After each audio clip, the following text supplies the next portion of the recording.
verrà presentata da Alleanza Verdi e Sinistra un'interrogazione parlamentare proprio sulla presenza del Mossad o di altre forze di sicurezza insomma, israeliane qui a Udine e in Friuli Venezia Giulia, proprio per fare chiarezza, cioè il ministro deve metterci la faccia, non può far parlare altri e deve essere chiaro chi agirà a Udine, a chi verrà appaltata la pubblica sicurezza e soprattutto quali saranno le regole di ingaggio, in quali casi questi agenti del Mossad potranno eventualmente usare la forza, usare la violenza, sparare, cioè deve essere molto chiaro per i cittadini italiani. È scoppiato definitivamente il caos attorno a Italia-Israele, la partita che da mesi sta facendo discutere tutta la penisola e che fra meno di una settimana si giocherà al Blue Energy Stadium.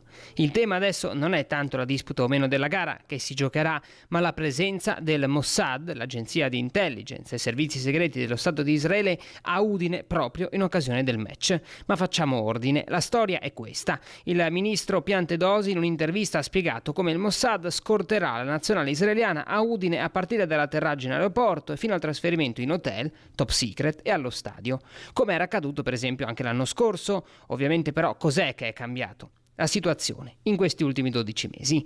Immediatamente quindi Alleanza Verdi e Sinistra emette un comunicato in cui chiede chiarezza al governo e a quel punto arriva la smentita del governo stesso che si ritiene estraneo a qualsiasi notizia a riguardo.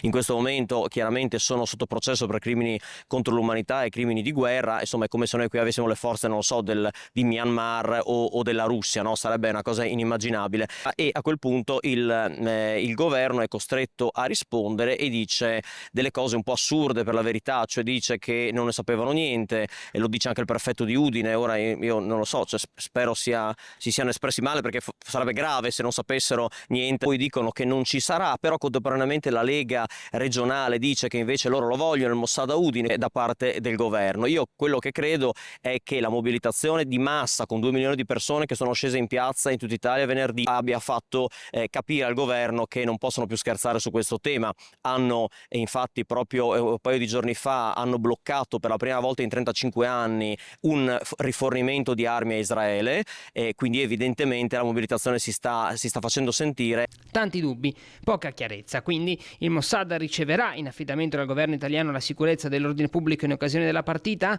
In tutto questo ci sarà anche una manifestazione pro-Pal che ad oggi dovrebbe contare circa 10.000 presenti. La piazza finale sarà, questa forse la novità degli ultimi giorni, la piazza finale sarà piazza 1° maggio, il percorso non andrà verso lo stadio, quindi la manifestazione sarà pacifica, non andrà in alcun modo a incontrare lo stadio, i tifosi